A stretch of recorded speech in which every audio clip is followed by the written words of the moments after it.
Hi, I want to make gem number 8 about left and right brain.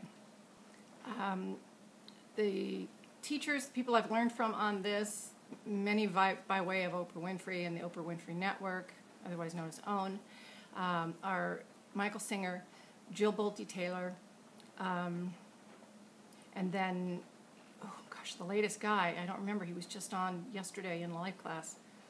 Ooh, sorry, somebody Pink. Last name is Pink. Anyway, these are all books about the brain and the way we think. Michael Singer, I don't remember talking that much specifically about the brain, but left and right brain, but he definitely talks about how the voice in our head talks to us, and how we are not that voice, it's just something we observe.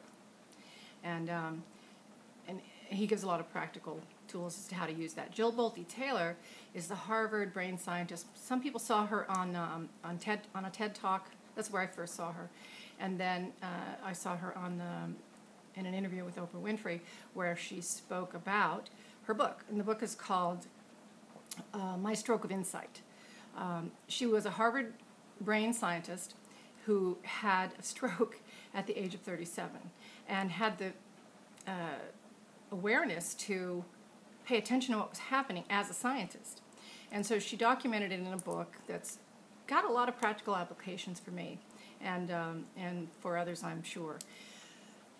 What happened was it wiped out the left hemisphere of her brain. The left hemisphere of her brain controls the right side of the body, but the left hemisphere of the brain also controls language, math, logic.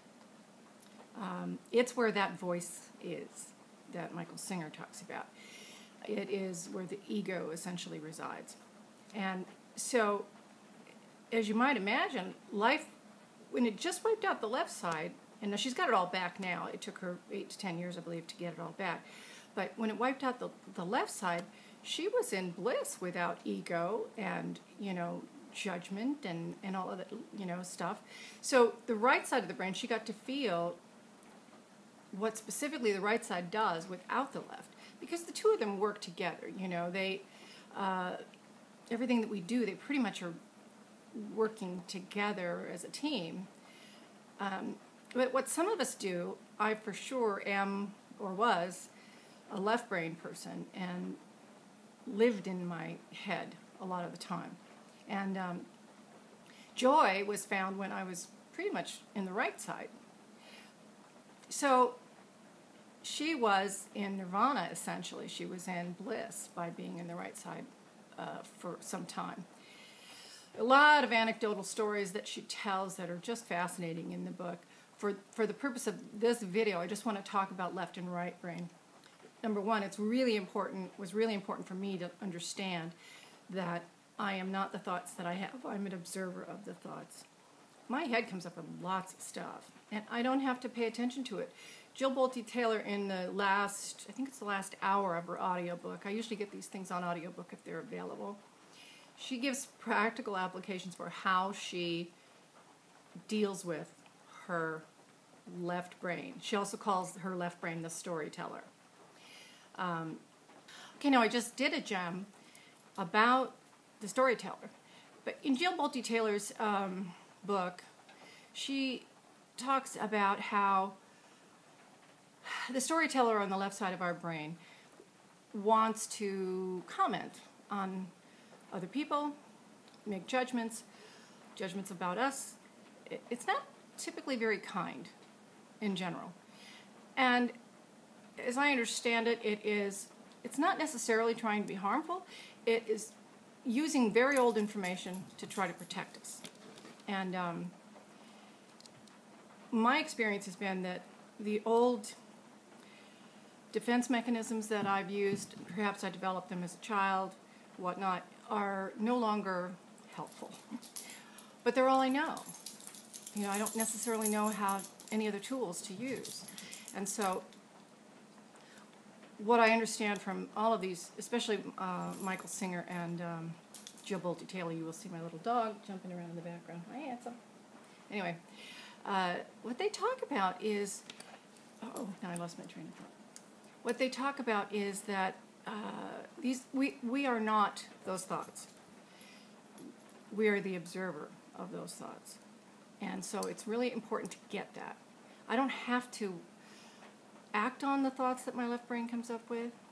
I don't have to believe them. It should just be, you know, a speaker I once heard said that he used to say to his head when it would say stuff to him, he would say, well, thank you for your participation. Now I'm going to go on about my day. You know, it is very, very helpful to pay attention to the thoughts that your left brain has for you. Jill Bolte Taylor, in the last hour of her audiobook, gives some very specific examples of how she and others, the tools that they use to keep the left brain from being the controlling piece. You know, some people are very right brain. They're more creative, they're more artistic, they're more in the here and now, they're more humble. Many of us, me included, can tend to be left brain, always thinking, always living in the head, always judging. You know, and for me, it came from my childhood where I had to exercise some of those things, or felt I had to, in order to survive it. And so I became a master thinker, think. And it doesn't work for me anymore. It's not fun.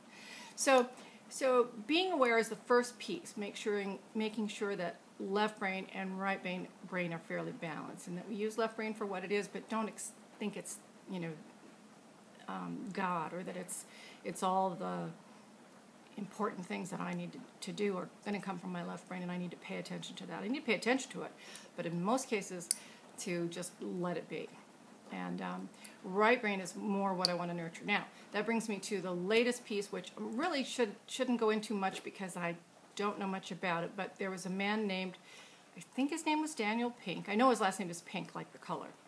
And he wrote a couple of books recently about right brain and how right brain thinking is going to be important to success. I mean, he's really talking a lot about business success, life success, because left brain had a run at it. I don't want to try to explain it. You know, the jobs in the United States right now that are left brain are mostly, in many cases, being shipped off overseas because it's less expensive to do it over there. So the people with the MBA of 20 years ago is not worth much now. Now there are Masters of Fine Arts and other degrees. Art is being encouraged more. And art is right brain. Right brain is here and now, artistic, creative, and so forth. So I think this is the reason that I'm enjoying improv so much, as I spoke of in Gems number 7, because I'm in the here and now, I'm being creative, I'm playing and having fun, which is there are 6 categories that Mr. Pink talks about that we need to nurture.